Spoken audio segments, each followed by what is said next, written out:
Venerdì 31 maggio, buongiorno Sicilia da Michele Cucuzza e da Angelo Gagliano. Primo sì alla riforma della giustizia, vedremo di che cosa si tratta nei particolari, la movida estiva a Catania, il Tao Book Festival in arrivo, ma prima di tutto le notizie delle ultime ore. Vogliamo verità e giustizia per Angelo, la moglie di Francesca Donato insieme ai figli Salvatore e Carolina lancia un disperato appello durante i funerali dell'imprenditore trovato morto in auto a Palermo. Oltre 1000 persone in cattedrale per l'ultimo saluto, resta il mistero sulle cause della morte. Vediamo.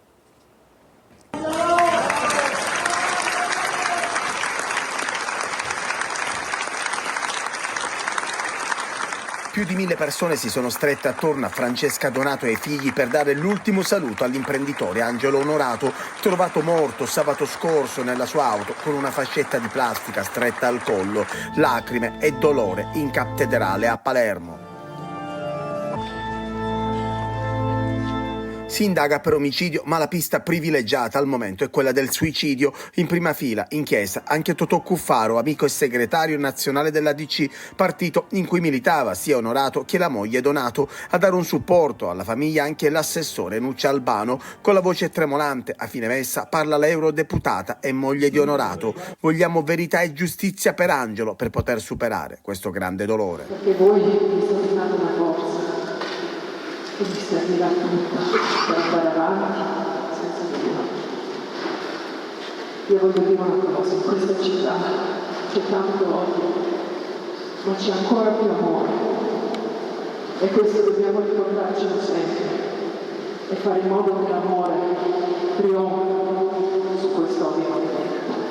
La sua morte ha sconvolto la comunità di tutta la città, ha detto Filippo Sarullo, il parroco della cattedrale che ha officiato la messa. Le indagini sono tutt'altro che chiuse, gli investigatori continuano a scavare nella vita dell'architetto, nelle frequentazioni degli ultimi mesi. Al funerale alcuni agenti in borghese hanno effettuato riprese video della funzione celebrata nella cattedrale, soprattutto inquadrando le centinaia di persone che hanno riempito la chiesa.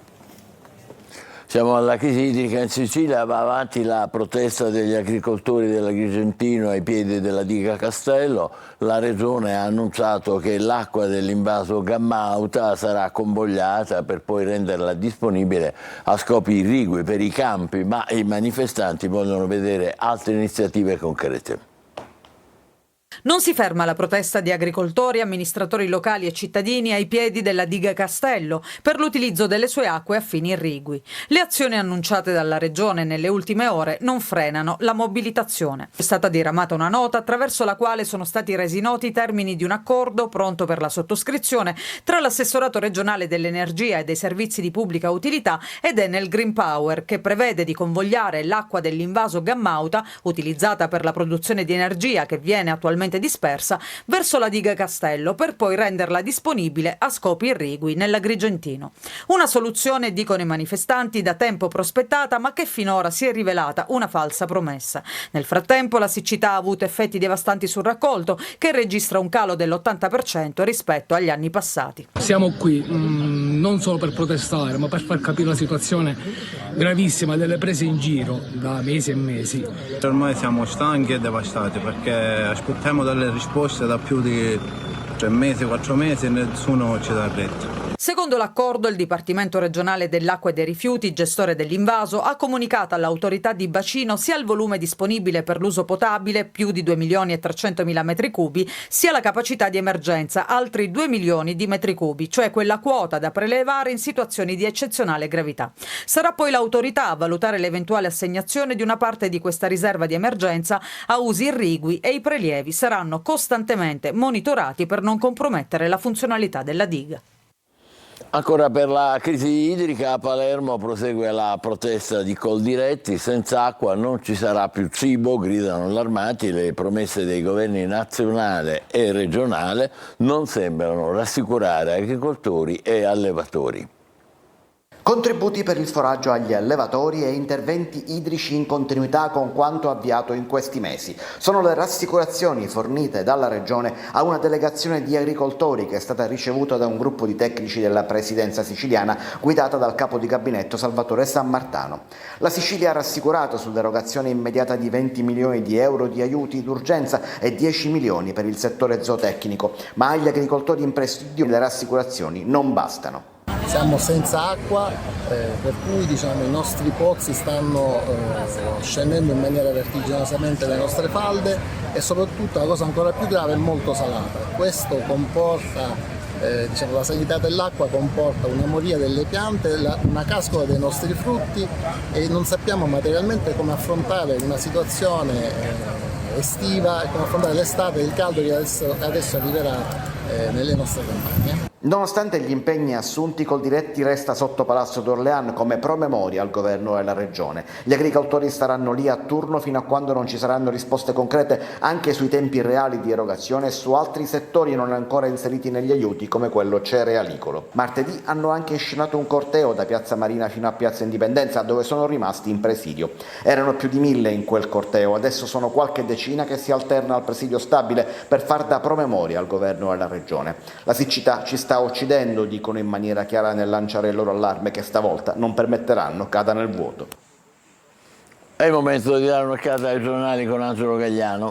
Allora, cominciamo stamattina con l'edizione di Palermo di Repubblica. Il titolo scelto è l'apertura, la voglia di voto dei giovani snobbata dalla politica. 4.000 universitari fuori sede siciliani hanno chiesto di partecipare alle europee lontano dalla propria terra, un sesto del totale nazionale. I partiti non li mobilitano e bisogna recarsi nel capoluogo di regione. Questa è la fotografia e poi invece c'è la foto notizia relativa al funerale di Angelo Onorato, l'addio in cattedrale ad Angelo Onorato, un uomo schiacciato, chi lo minacciava? Questa è la domanda. Francesca Donato e Totò Cuffaro durante le esequie di ieri in cattedrale. E ancora a proposito di crisi idrica, l'emergenza siccità, a Lercara Friddi senza acqua adesso rischiano i dializzati, quindi c'è un'emergenza che potrebbe diventare anche di carattere sanitario.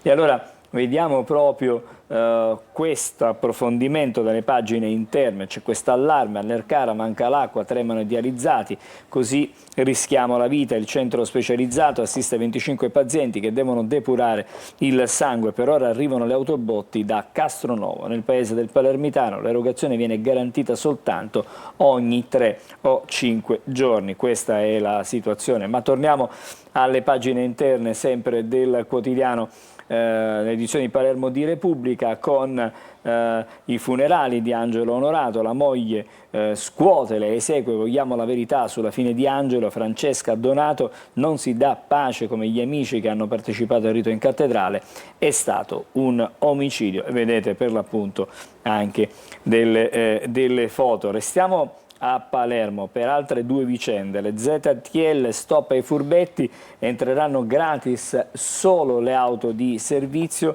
verifiche ogni 3 mesi. Questo è il provvedimento che viene varato. La giunta comunale ha varato la stretta, un permesso a testa per i consoli onorari, via libera agli ospiti di hotel e bed and breakfast soltanto all'arrivo. Dunque c'è una nuova stretta. E poi sempre a Palermo, stavolta parliamo di Bluetech, una storia infinita, così viene definita. In attesa del ricorso si teme il licenziamento. 560 lavoratori stanno con il fiato sospeso, scontro con i sindacati sulla sospensiva annunciata da Sciara, notizie infondate. Questa è la situazione. Lasciamo adesso Repubblica, siamo sul Giornale di Sicilia, la prima pagina del Giornale di Sicilia. Come vedete il titolo è ancora per i funerali di Angelo Onorato nella cattedrale di Palermo. e leggiamo: folla, silenzi e lacrime alla ricerca di una verità. La moglie invoca giustizia, ma dopo 5 giorni quella morte rimane un mistero. Ci sono le testimonianze degli amici: una persona solare fino all'ultimo progettava il futuro e impegni di lavoro. Nella stessa chiesa aveva celebrato i 25 anni di matrimonio. Sul fronte delle indagini, a setaccio le carte della lottizzazione a Capaci e la cessione di una società. E poi ancora, sempre dal Giornale di Sicilia, il verdetto in Cassazione: condanne definitive per la nuova cupola. Il progetto di riorganizzazione dei vertici di Cosa Nostra per 23 imputati reggono le accuse e le sentenze di appello. Per 7, tra cui Settimo Mineo, annullamento con rinvio per riesaminare la pena di Opizio è un risultato importantissimo. E ancora l'inchiesta di Catania, di cui ci siamo occupati nel corso dei nostri telegiornali ieri: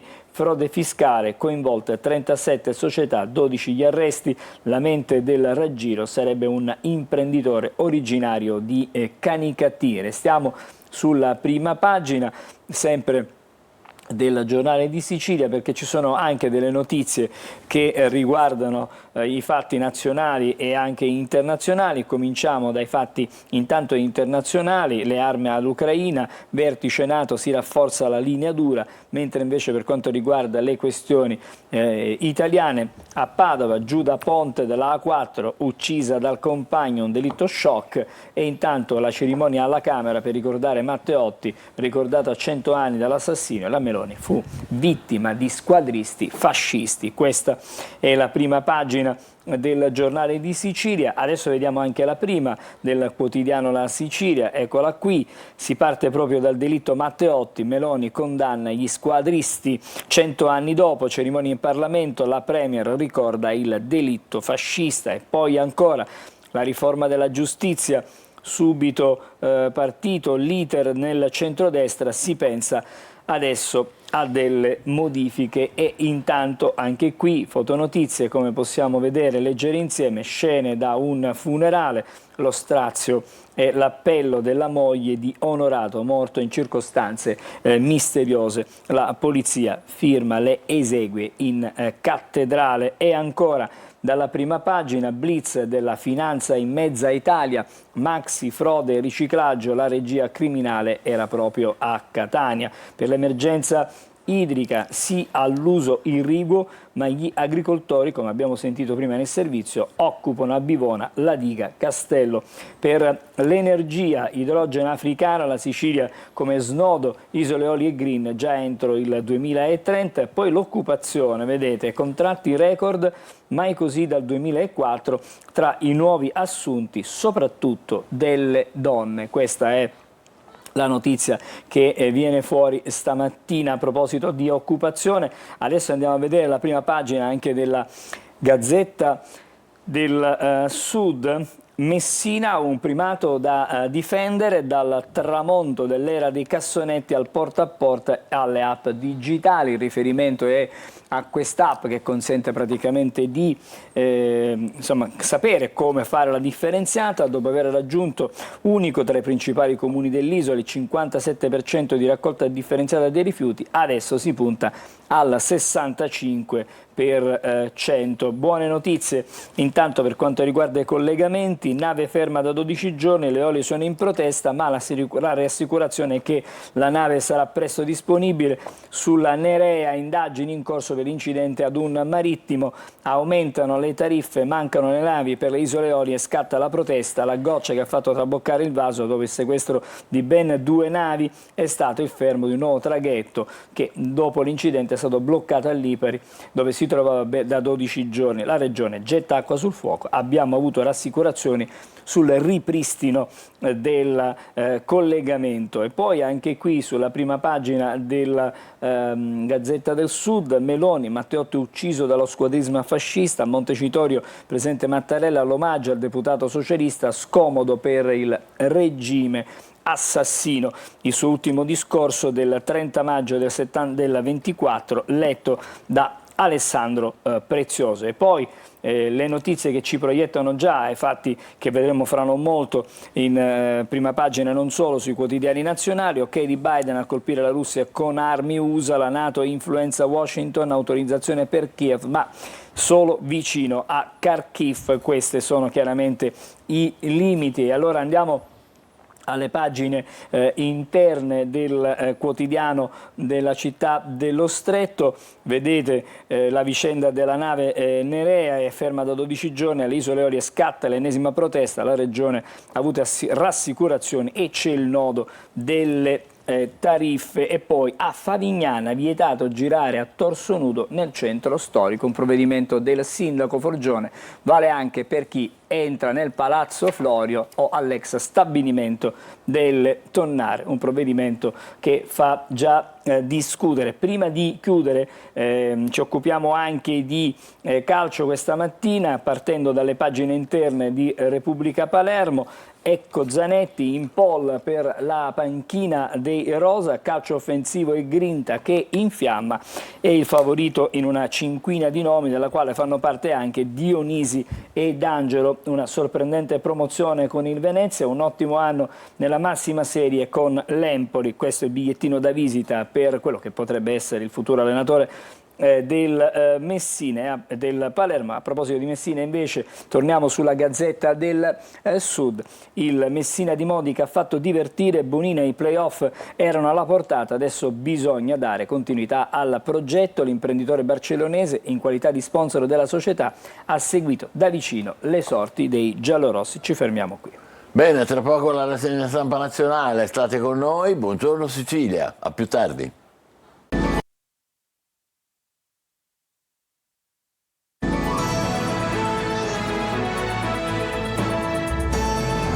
Buongiorno Sicilia, è il momento dell'occhiata ai quotidiani nazionali. Angelo, a te. Allora, cominciamo stamattina con la prima di Avvenire, questo è il titolo: record di occupati e di bambini poveri. Ad aprile quasi 24 milioni e poi ancora il tasso di occupazione al 62,3%, disoccupati al minimo. A fronte dei progressi per il lavoro, Carita e Save the Children evidenziano come ci sia un'emergenza per i bambini. Poi l'intervista del CAN, l'Italia in industria, costruiamo un futuro più forte. Matteotti, vittima dei fascisti, intervista a Fratoianni, impegno per evitare una maggioranza di destra antisociale. Questa è la fotografia che restituisce stamattina Avvenire. Ora il Messaggero: Matteotti, delitto fascista, Meloni in aula rompe il tabù, la Premier con Mattarella ricorda il deputato socialista, la democrazia si basa sul rispetto e sul confronto, Violante, parole chiare, c'è il gelo della Schlein su queste parole. Poi ancora statali, gli aumenti non saranno più legati all'anzianità, atto di indirizzo per i nuovi contratti, incrementi medi da 160 euro e arriva l'ok allo smart working. E poi un'altra bruttissima storia che riguarda l'ennesimo femminicidio. Giada, spinta dal cavalcavia a Padova, lancia un bimbo di 3 anni, fermata il compagno per omicidio. Altri quotidiani, siamo sul giornale Giungla pensioni, questo è il titolo scelto questa mattina: le nuove regole, i nostri soldi, come e quando ricevere l'assegno, chi lascia l'impiego entro la fine del 2024, questa è una guida a occupazione record, 24 milioni al lavoro. E poi la copertina, l'Economist, le 3 donne che cambieranno l'Europa. Come vedete fra queste c'è la Premier Giorgia Meloni. E poi vedete sulla prima pagina caso Stormy Daniels, condannato Trump, lui non molla, combatterò fino alla fine. Kiev pronta a usare le armi italiane, nodi italiani, contrario alla carta, quindi si continua ancora a discutere su questo tema. Allora andiamo sulla prima pagina del Corriere, 2 fatti più importanti in evidenza: il sì di Biden all'Ucraina per colpire la Russia, Mosca evoca la deterrenza nucleare. E poi ancora storica condanna per Trump, combatterò, il caso della pornostar, il tycoon colpevole. E c'è un'intervista riuscirà a sfruttare anche questo verdetto il biografo Wolf, che per l'appunto dice che questa potrebbe essere un'arma in più in vista delle elezioni. Meloni ricorda Matteotti ucciso da squadristi fascisti, questo è il titolo del Corriere della Sera. Adesso andiamo invece a Repubblica. Guerra in Ucraina, Russia, giochi atomici. I consiglieri di Putin propongono un'esplosione dimostrativa. Lavrov, possiamo aumentare la nostra credibilità nucleare. Dopo il pressing degli alleati, Biden dà il via libera a Kiev ad usare armi NATO oltre i confini, ma solo per difendere Kharkiv. Tajani intanto no ad attacchi in territorio russo, lo vieta la Costituzione. Fotonotizia anche qui, il processo a New York, condannato per la prima volta un presidente degli Stati Uniti, Trump colpevole per 35 capi di accusa. Dopo la sentenza Trump si è scagliato contro i giudici definendoli corrotti. E poi ancora ci sono le riflessioni, il diritto Matteotti, la nascita dell'antifascismo di Umberto Gentiloni. Ancora dalle prime pagine, siamo sulla Stampa. Matteotti fu squadrismo fascista, la svolta di Meloni, uomo libero ucciso per le sue idee, San Giuliano, le sue battaglie sono le mie. E ancora fotonotizia, vedete, e qui violenze da mia madre, intervista a John L. Khan, che viene ripresa l'intervista all'Avvenire. 20 anni fa davano la Fiat per morta, con Marchionne abbiamo cambiato il destino, il rapporto con il governo e il massimo rispetto, vogliamo sempre il dialogo. Altre notizie che troviamo sulla prima pagina: allarme Gentiloni, algoritmi e lavoro, il mondo rischia la bomba sociale. E poi il femminicidio, l'abbiamo già detto, l'abbiamo ricordato, l'orrore di Giada buttata giù dal ponte. Poi c'è il caso, la Fagnani nel mirino della Mala Romana, l'approfondimento nelle pagine interne. Adesso leggiamo anche il Sole 24 Ore, perché il salva casa, la sanatoria permanente, il decreto in vigore, le misure sono inserite nel testo unico dell'edilizia e non hanno scadenza. Sempre per quanto riguarda invece le vicende di italiane, alla previdenza il 43% della spesa, sui conti ora c'è il nodo del patto dell'Unione Europea. Intanto Israele, governo diviso, Gantz chiede la sfiducia, riapre il valico di Rafah, e la guerra in Ucraina, Stoltenberg via i vincoli sulle armi, proposta USA per una sicurezza bilaterale. Le altre prime pagine, adesso siamo sul Fatto Quotidiano.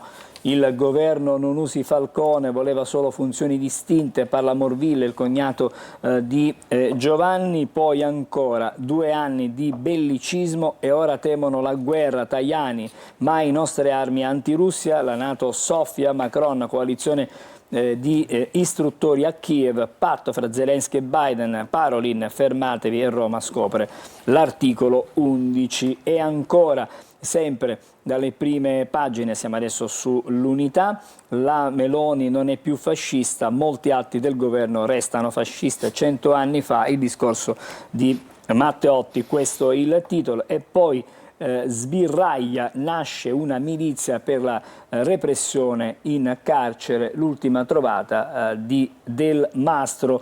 Ancora prime pagine, stavolta siamo su Libero. Per un pugno di voti a sinistra volano sberle in nome della pace, mentre il PD litiga sulla NATO, i Verdi sfottano Conte sui continui richiami sulla guerra. Non hai il monopolio, duello sulle armi che non abbiamo. E ancora, Saviano censurato? No, scartato dagli editori. Questa è una riflessione, una fotonotizia, nessuna richiesta, l'invito è arrivato ieri e lui dice di no. E ancora, anche qui l'editoriale, vedete, nell'era dei conflitti servono leader veri, con la prima pagina del The Economist che mette tra le donne più potenti d'Europa anche la Meloni. Ancora, lasciamo la prima pagina di Libero, siamo sul Riformista adesso. Basta con le toghe combattenti, per cessare deve finire, per Cassese chiedo scusa, deve finire la guerriglia tra i corpi interni allo Stato che si comportano come gruppi di interessi. Queste dunque le sue riflessioni. Adesso c'è il Manifesto che ha una foto piuttosto forte in prima pagina, come i funghi, vedete, deterrenza nucleare, dice il ministro degli esteri russo Lavrov, atomica tecnica dimostrativa, scrive un altro consigliere di Putin, l'idea di sparare armi occidentali sulla Russia scatena reazioni, ma la NATO insiste, Stoltenberg rilancia la Russia e poi l'Iran, Corea, Cina e ancora. Più lavoro povero, paura per il futuro, cresce l'occupazione nel paese dei bassi salari, un adolescente su 4 teme di lasciare la scuola. Altra prima pagina, quella del dubbio, ma che attacco alle toghe, separare le carriere e una riforma di civiltà, parla il vice ministro della giustizia Sisto, troppe fake news contro il nostro DDL. E ancora la commemorazione di Matteotti, un uomo coraggioso ucciso dallo squadrismo fascista, l'omaggio di Meloni a Matteotti dalla prima pagina del Dubbio. Siamo adesso al Tempo di Roma.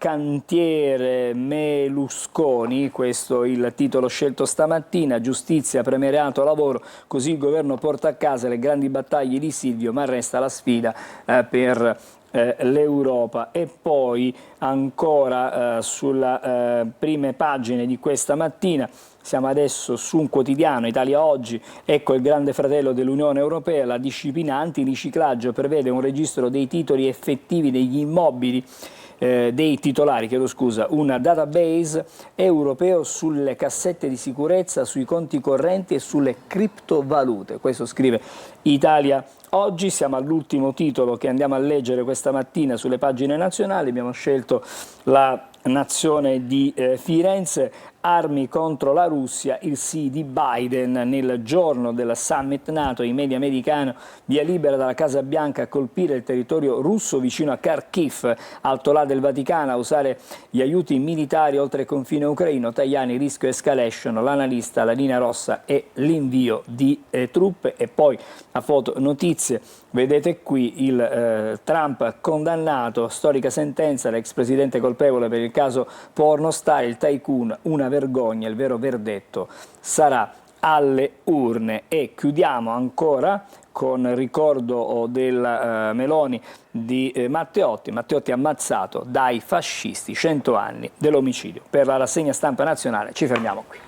Facciamo una breve pausa, diamo un'occhiata al Tempo e poi parleremo della riforma della giustizia come la prevede il governo. State con noi, buongiorno Sicilia.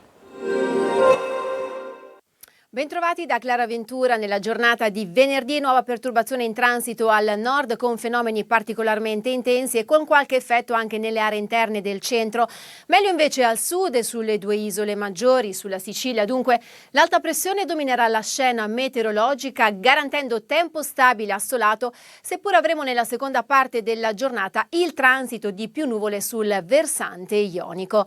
Temperature massime diurne che localmente sfioreranno anche i 29-30 gradi. Per quanto riguarda poi la giornata di sabato non cambia lo scenario meteorologico. Avremo una giornata di piena estate con sole protagonista, al più di tanto in tanto sarà possibile anche il passaggio di qualche lieve velatura. Temperature massime che saranno dunque in lieve aumento, localmente si sfioreranno anche i 30 gradi. Con questo è tutto, dettagli maggiori sull'app di Trebi Meteo.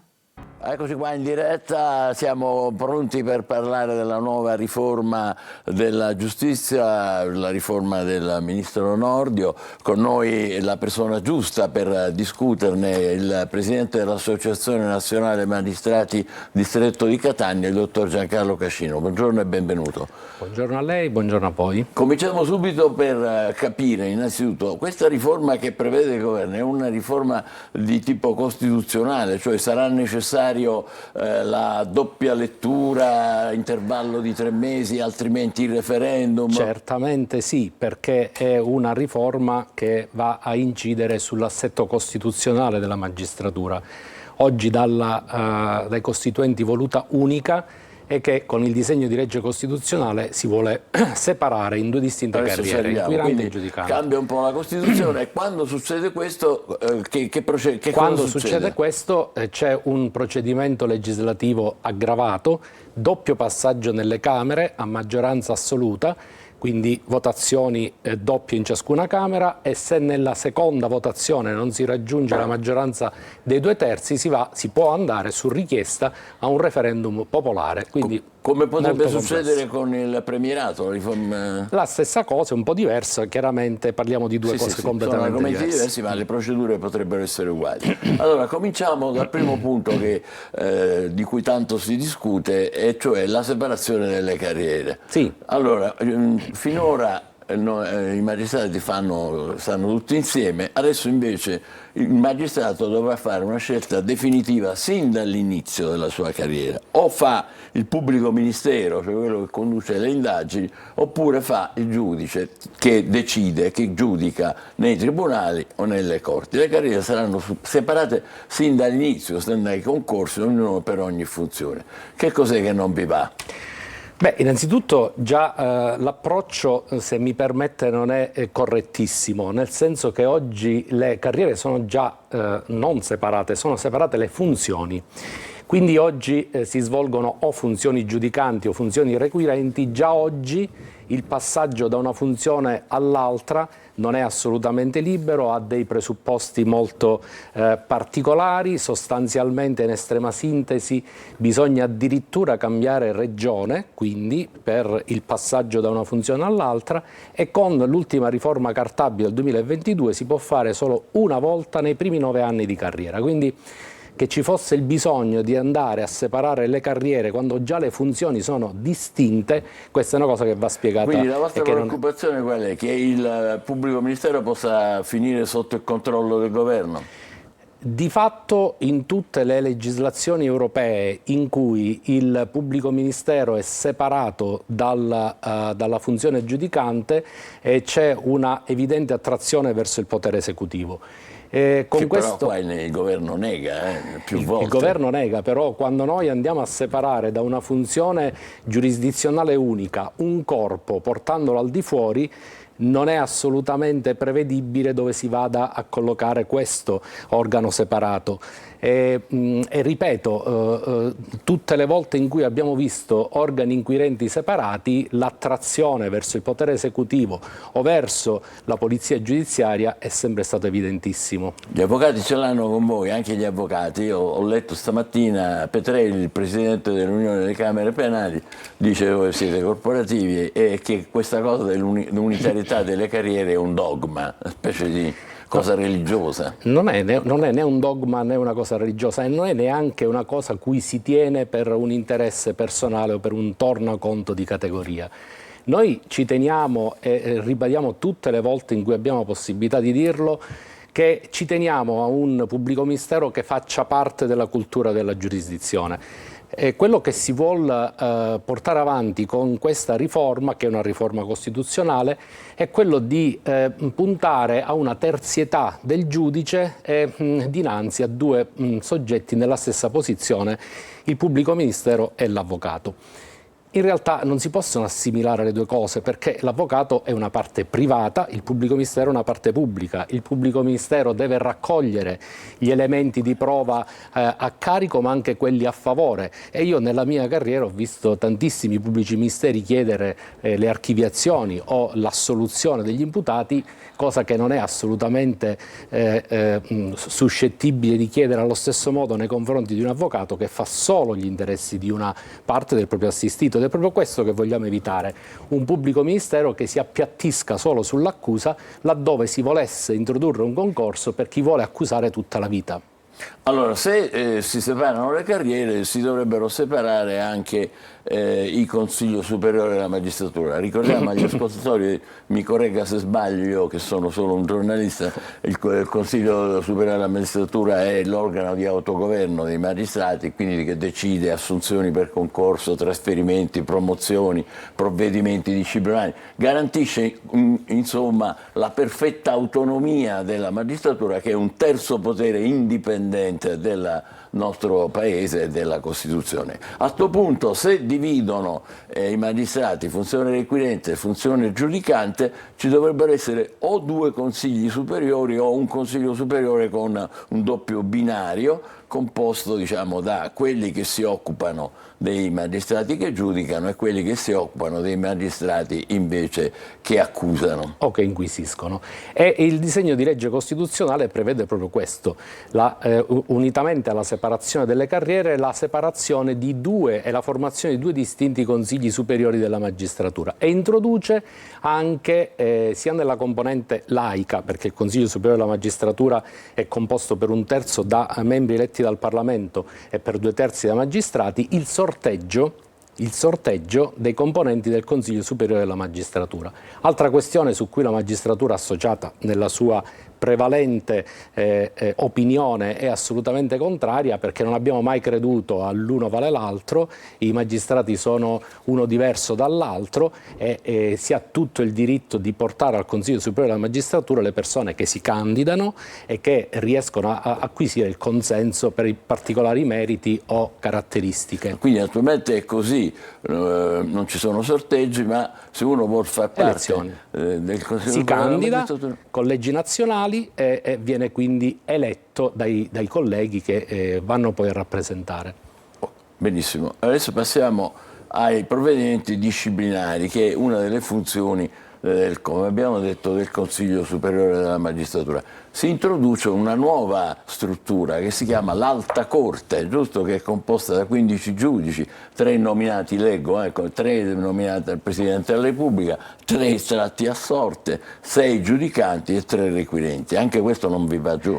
Estratti a sorte, perché innanzitutto il concetto è sempre quello, dopodiché gli estratti a sorte sono estratti tra gli appartenenti alla funzione giudicante di legittimità, quindi Cassazione. Anche lì una gerarchizzazione che si vuole introdurre anche nell'Alta Corte di Giustizia, perché l'Alta Corte, voglio dire, disciplinare.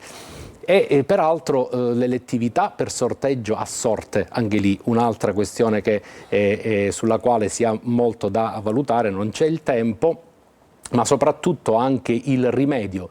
Ogni pronunzia deve essere suscettibile di gravame, e qui il gravame va alla stessa Alta Corte, quindi la stessa Alta Corte che giudica una prima volta in base disciplinare, una seconda volta in diversa composizione in base di gravame.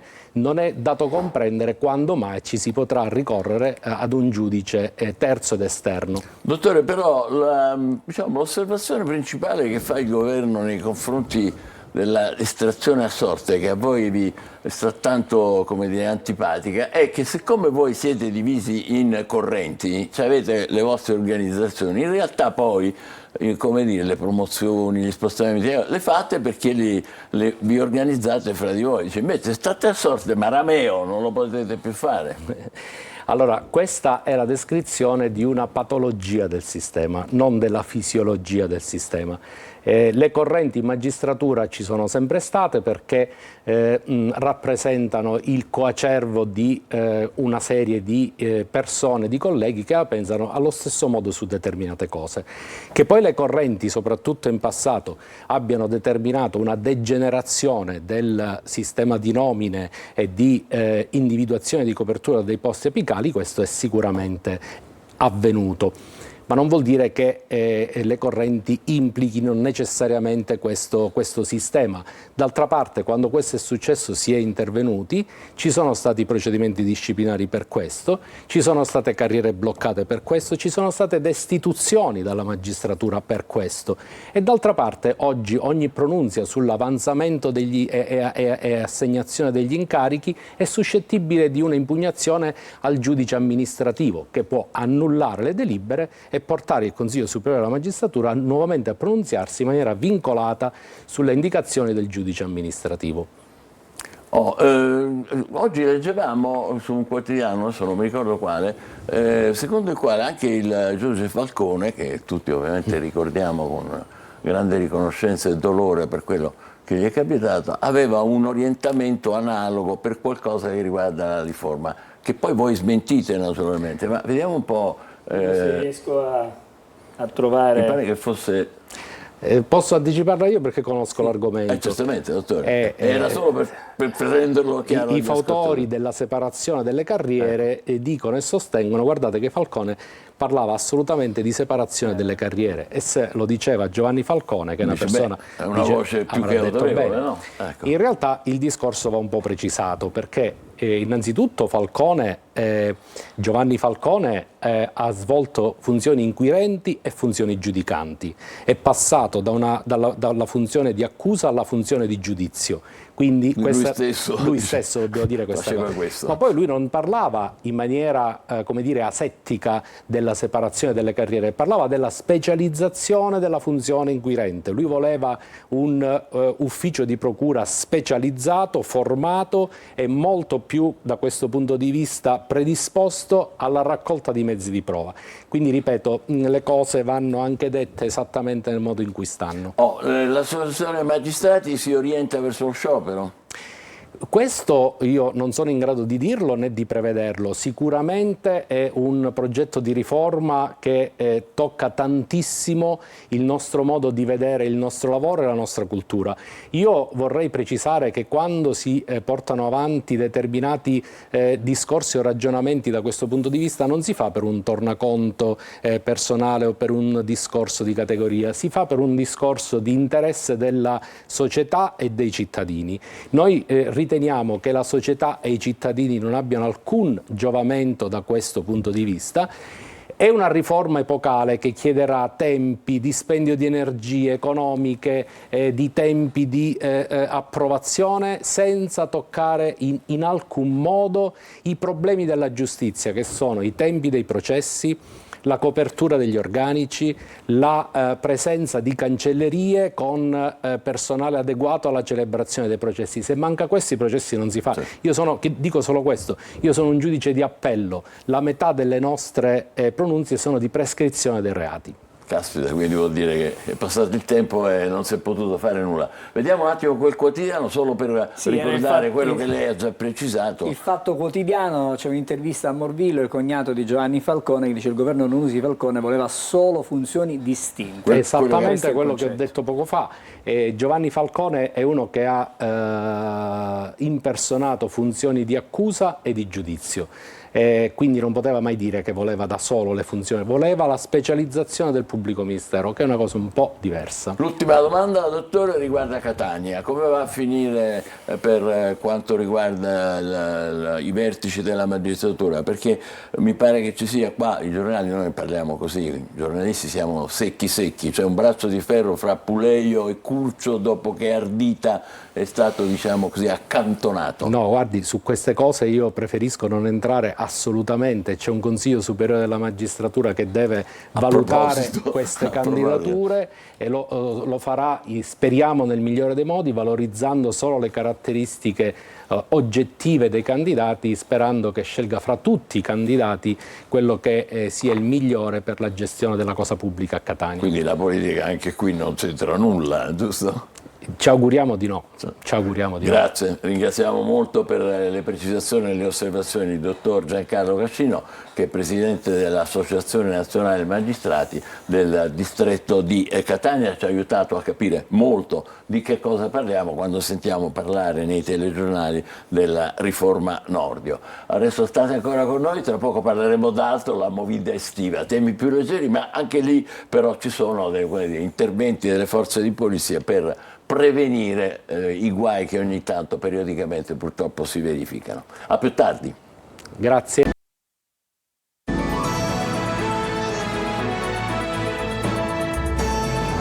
Buongiorno Sicilia, torniamo in diretta. C'è una notizia di poco fa: un 22enne catanese è stato arrestato dalla polizia di Catania perché trovato in possesso di un ingente quantitativo di immagini e video con ripresi minori anche in tenera età, vittime purtroppo di abusi sessuali.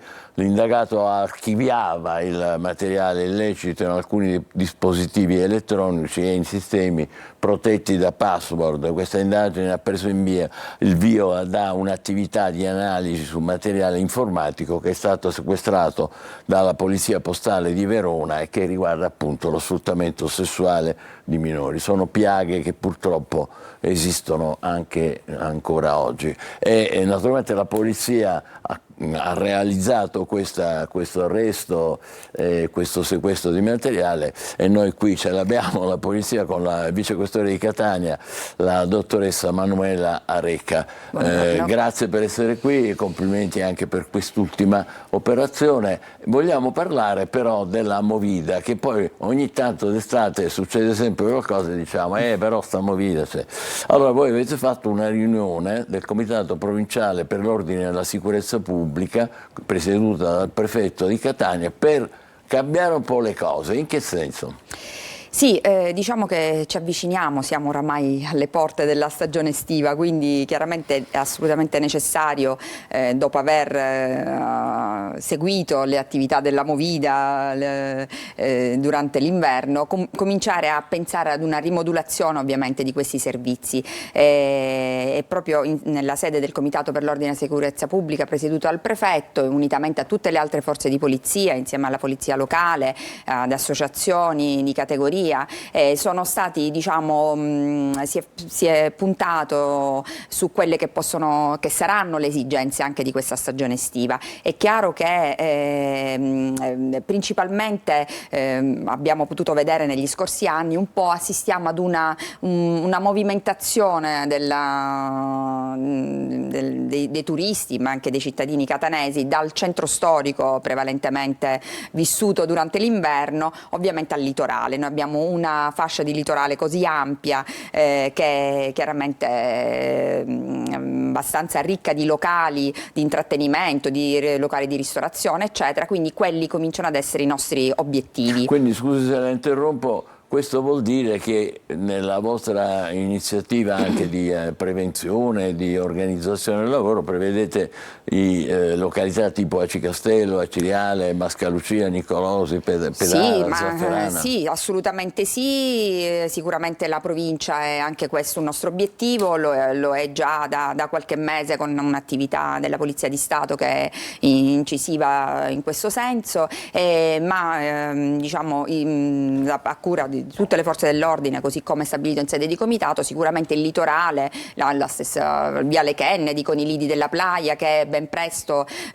cominceranno la loro stagione, anche serale, perché molti lidi oggi sono anche oggetto vengono vissuti anche in una versione serale, non solo durante la giornata, con serate danzanti ed altre diciamo attività di questo tipo.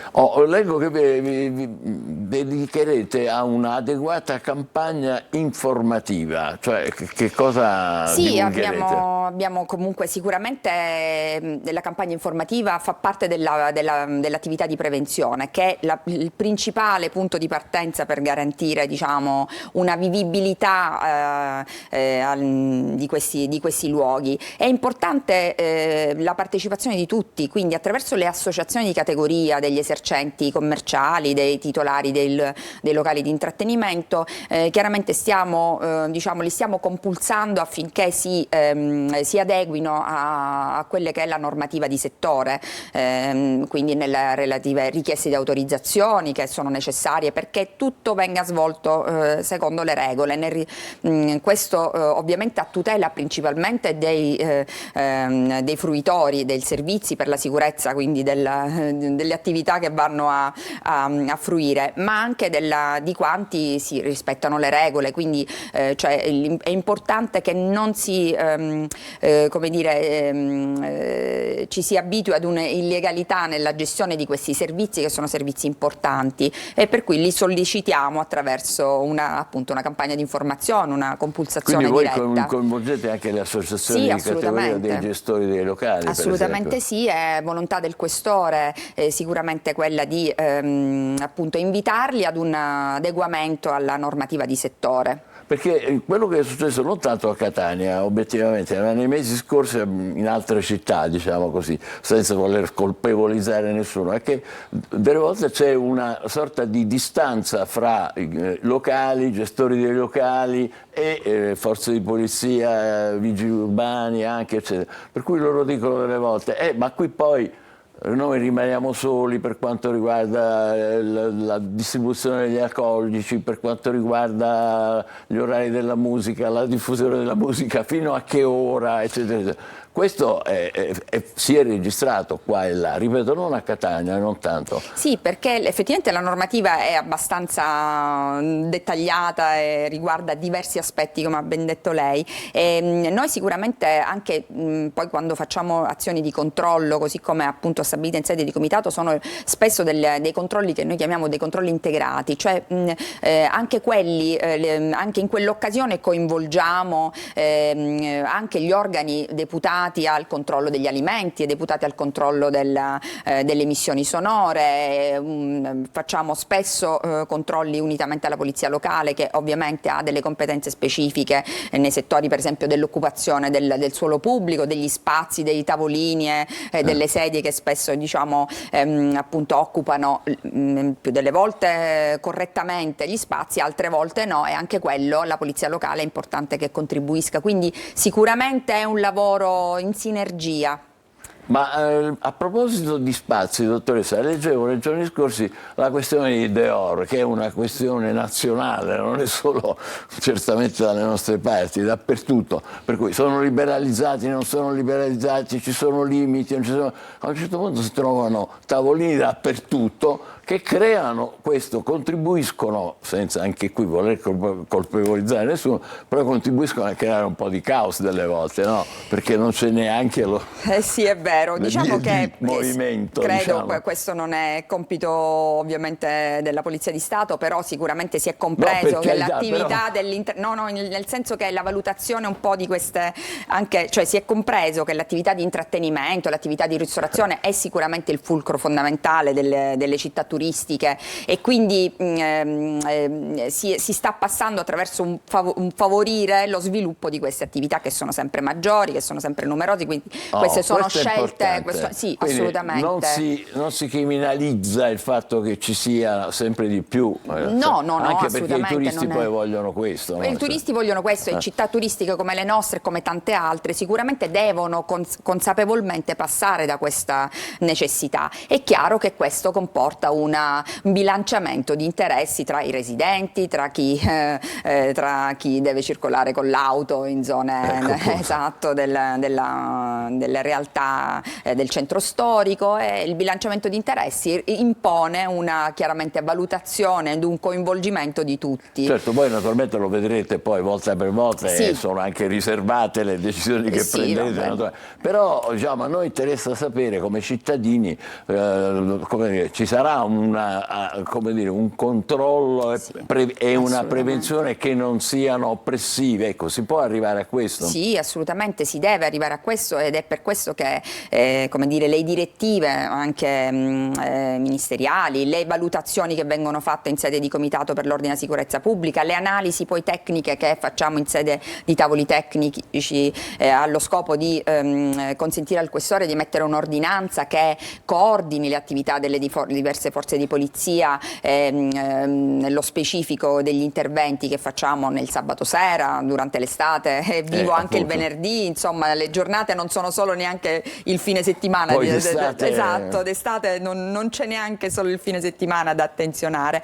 e quindi quelle sono dei momenti in cui chiaramente cerchiamo di anche coinvolgendo, come ho già detto prima, le altre istituzioni che sono competenti nelle specifiche materie. Bene, ci fa molto piacere, grazie, speriamo naturalmente che queste iniziative di interesse di preventivo per quanto riguarda la movida possano poi, come ci auguriamo, come sicuramente sarà, evitare episodi sgradevoli che purtroppo qua e là si sono verificati, ripeto, non tanto a Catania quanto in altre città. Grazie alla dottoressa Manuela Recca, vicequestore di Catania, buon lavoro a tutti voi. Grazie a voi, buon lavoro a voi.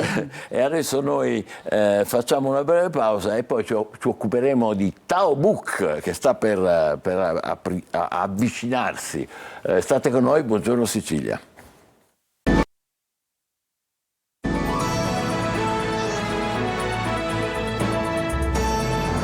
Parliamo di Tao Book Festival con Antonella Ferrara, che è presidente e direttore artistico. Buongiorno e benvenuta. È la 14ª edizione di questo festival letterario internazionale. Adesso sentirete che personaggi che ci sono, che si tiene a Taormina naturalmente dal 20 al 24 giugno. Tema di quest'anno: identità. Che vuol dire?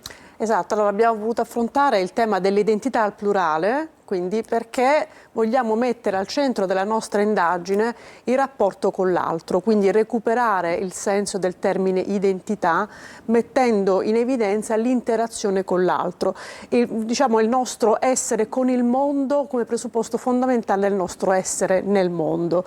Lo ha spiegato molto bene un grande scrittore, Paul Auster, che è recentemente scomparso, che è stato anche nostro ospite nel 2022, che diceva fondamentalmente che siamo tutti estranei a noi stessi e se abbiamo cognizione di chi siamo è solo perché ci vediamo nello sguardo degli altri.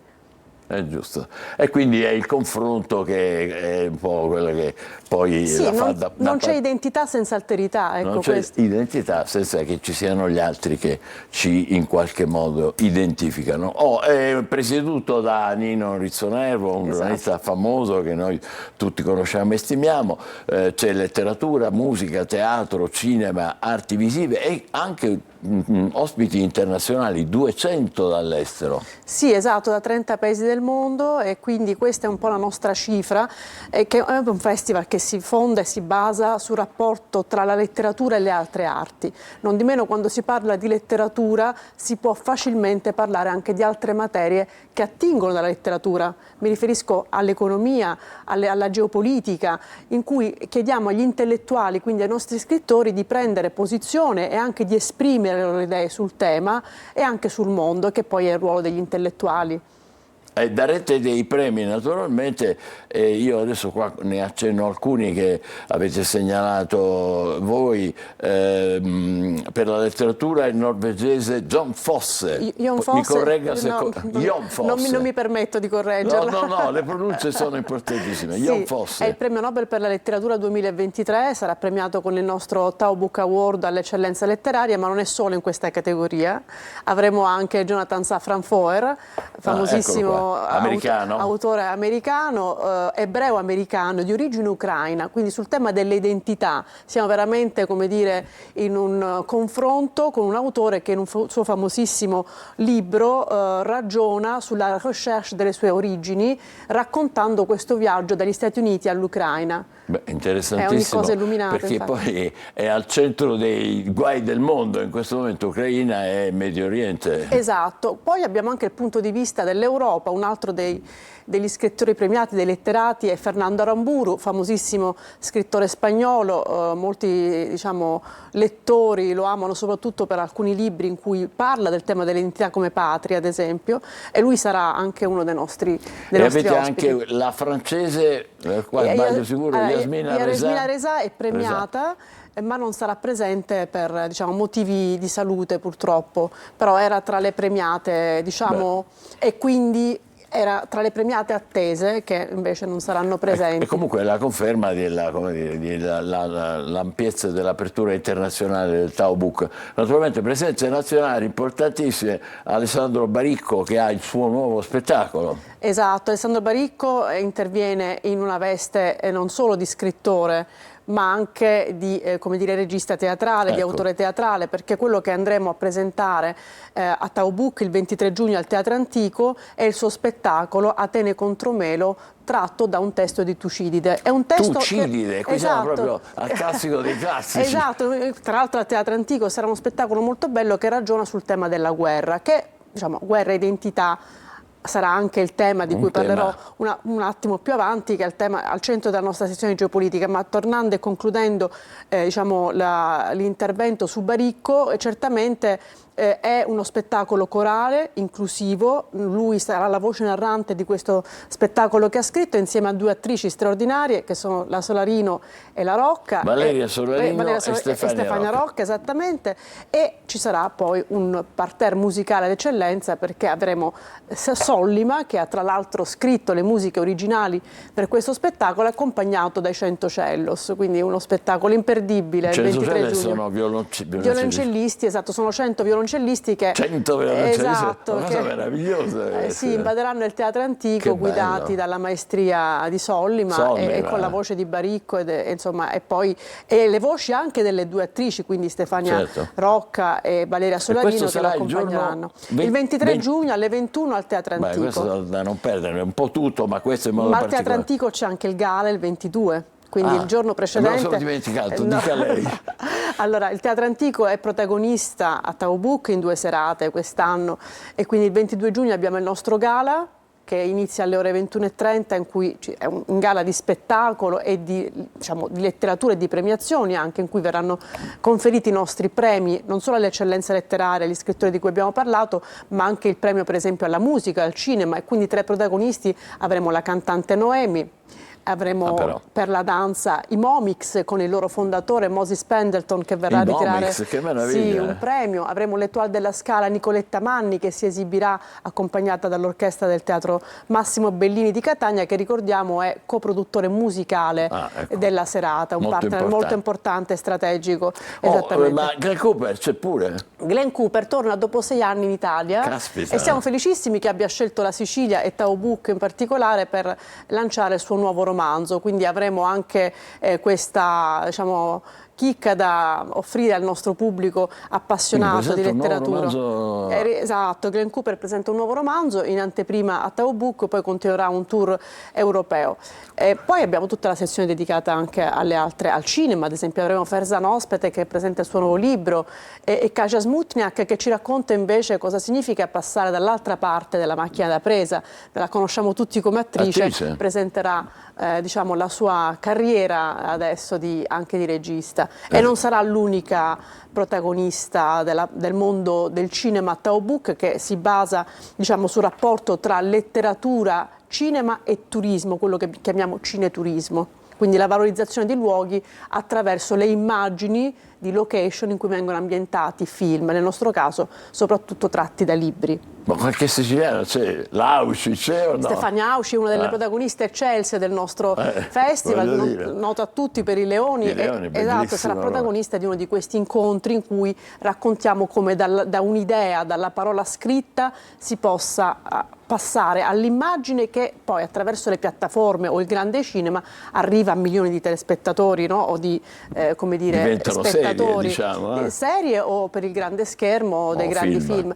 Avremo tra i siciliani anche Gaetano Savatteri, esatto, e Evelina Sant'Angelo, che saranno al centro di un'indagine attraverso i loro romanzi e i loro libri sul Mediterraneo, che è uno dei grandi temi del Festival Tao Book. In particolare quest'anno sarà oggetto di una sezione trasversale alle 5 giornate, in cui indagheremo non solo il rapporto della Sicilia con i paesi che si affacciano sul bacino del Mediterraneo, in particolare l'Africa, e quindi l'importanza strategica della nostra isola anche come hub energetico, quindi è un tema di cui si parla moltissimo. Che è il tema di cui discutono tutti oggi in questo momento, governi, sono tutti orientati su questo ormai. Esatto, quindi parleremo soprattutto di questi temi e nella sezione geopolitica parleremo di sicurezza anche immigrazione. Avremo il ministro Piantedosi che interverrà sul tema.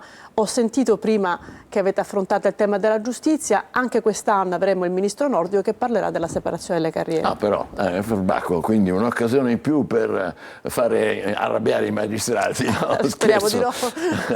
Volevo dire un'ultima cosa, non per attristare gli ascoltatori, però volevo ricordare Franco Di Mare, perché ha avuto un ruolo importantissimo per voi. Ce lo vuole ricordare? Allora, è stato presidente del nostro comitato scientifico dall'anno della fondazione di Tao Book nel 2011, quando l'ho ideato e l'ho fondato, fino al 2016, quindi ci ha accompagnati nel percorso iniziale che per noi è stato sicuramente il più importante per mettere quelle fondamenta che poi hanno fatto crescere il festival.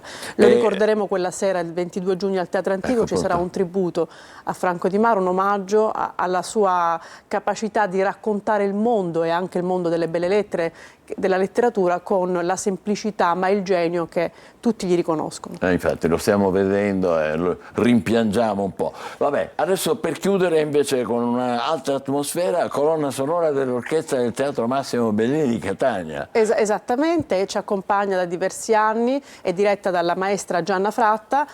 Esatto, avremo anche il tenore Manni, ci sarà un omaggio a Puccini, sappiamo che questo è l'anno in cui ricorre l'anniversario e quindi in occasione della serata di gala e di questa colonna sonora che, come lei giustamente ha ricordato, è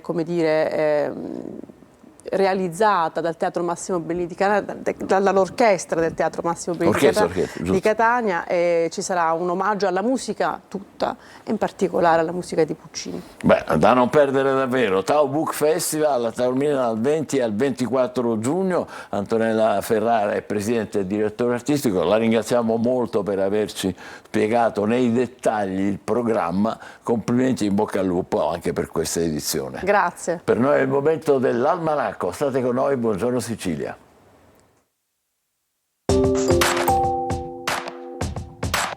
L'Organizzazione Mondiale della Sanità celebra dal 1988 il 31 maggio di ogni anno come la giornata mondiale senza tabacco. La giornata ha l'obiettivo di evidenziare gli effetti nocivi sulla salute generale delle persone e delle comunità delle sigarette e di altri prodotti del tabacco.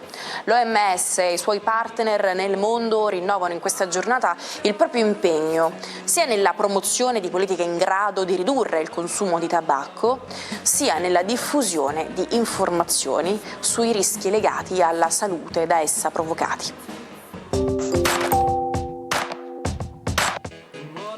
Lo sapete che nelle origini del jazz scorre sangue siciliano? Nel 1917 Nick La Rocca, figlio di immigrati siciliani, incide il primo disco jazz della storia a New York. È lui a portare la black music nell'industria dei bianchi, donandole anche striature bandistiche, liriche e medio orientali tipiche delle sue radici isolane.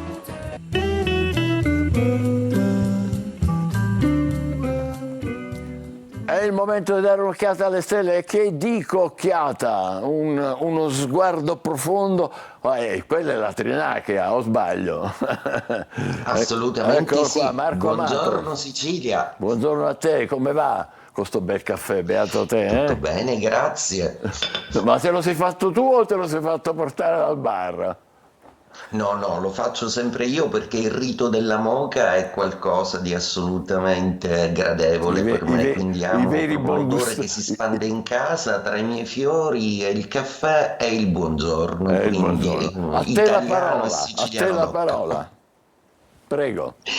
Allora, come ogni venerdì vi racconto questo weekend stellare. Vediamo un po' cosa dicono le stelline e i segni zodiacali. Dunque, è un weekend molto particolare perché iniziamo da una romantica e dolce luna in pesci, quindi i segni d'acqua sono un po' più romantici, Cancro, Scorpione e Pesci, ma il vero evento di questo weekend è la congiunzione tra Mercurio e Urano. Mercurio è il dio dai piedi alati. Scusate, ed è il dio della comunicazione. La comunicazione è affidata proprio a questo archetipo planetario in astrologia, congiungendosi al dio del cielo, Urano, che rappresenta invece la forza di decisione e la genialità. Insomma, per i segni zodiacali questo weekend è un weekend di dichiarazioni, di prese di posizioni, di grandi decisioni meditate e finalmente partorite. È una svolta che accade in Toro, alla fine del Toro, quindi sono più i segni di terra ad avere questa valenza decisionista in questo weekend.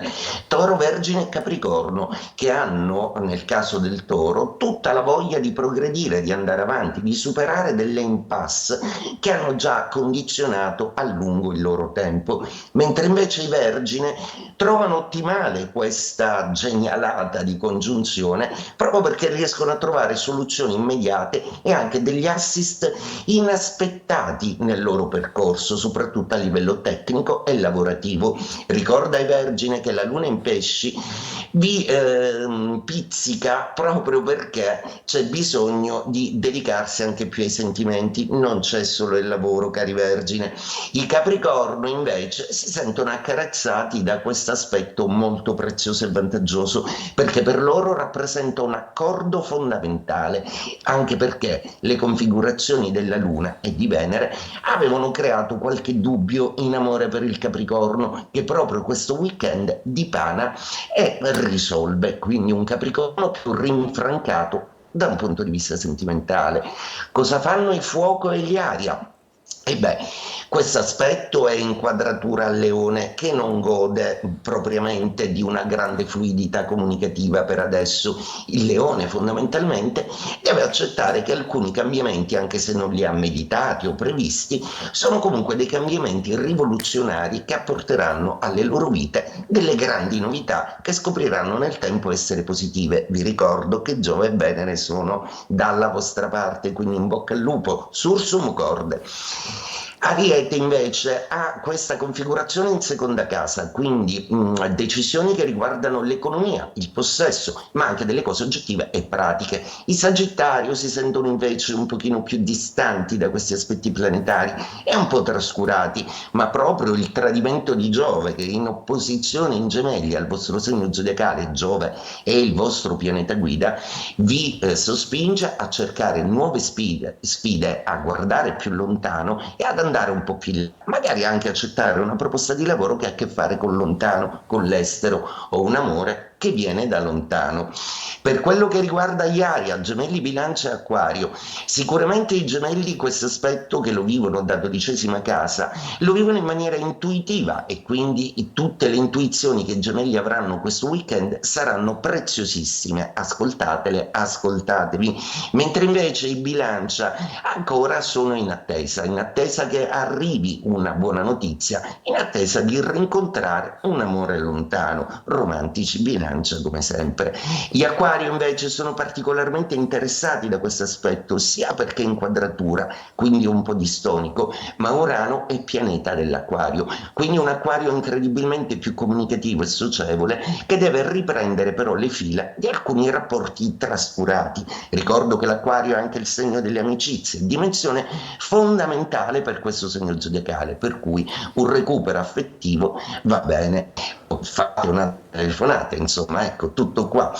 E detto questo, vi auguro un buon proseguimento di giornata e uno splendido weekend. Grazie, buon weekend Sicilia. Grazie, buon caffè con la trinacria a simboleggiarlo. Ciao Marco, buon weekend a te. Abbiamo ancora qualche notizia, Angelo? Ma una pillolina sull'intelligenza artificiale, perché l'intelligenza artificiale fa paura agli italiani. Le previsioni di Ipsos sull'intelligenza artificiale è utile per fare acquisti, ma l'uomo è insostituibile in settori come la medicina e la politica. No alle macchine nella democrazia e nel lavoro.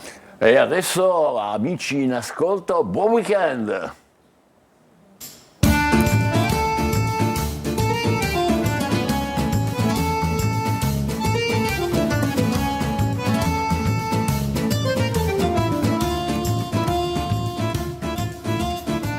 È arrivato il venerdì.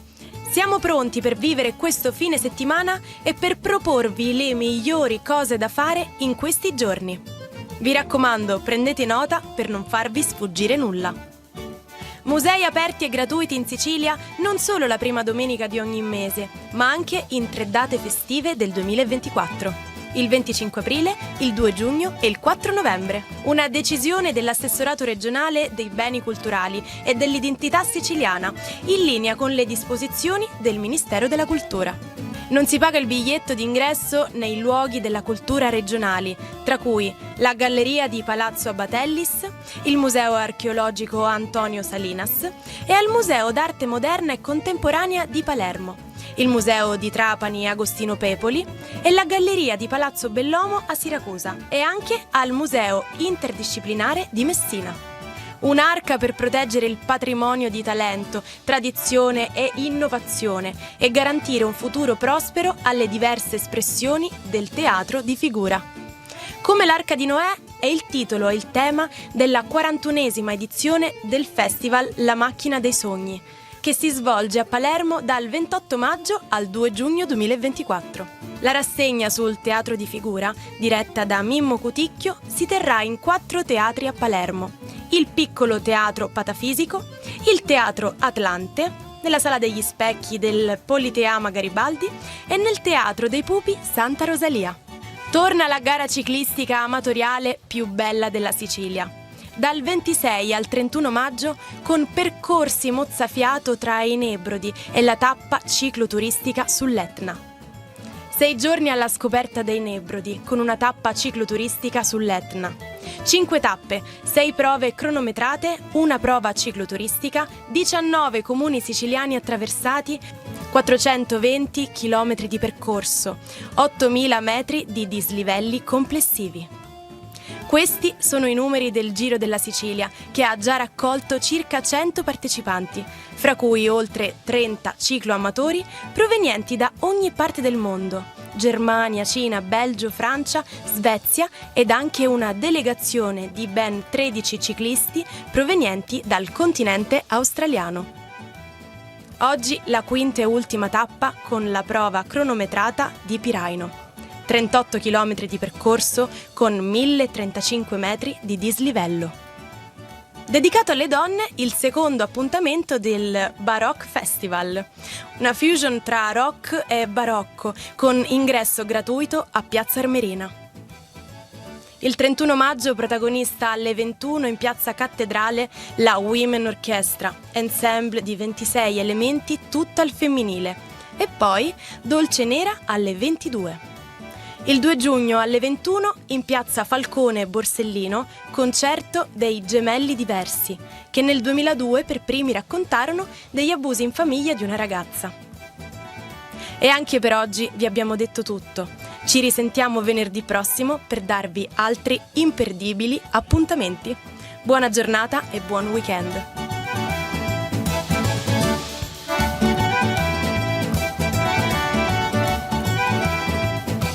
Tantissime proposte anche stavolta per il vostro fine settimana. Adesso salto nel tempo nel 31 maggio del 1859, quando viene inaugurato l'orologio famoso posto sulla torre del palazzo di Westminster, il Big Ben.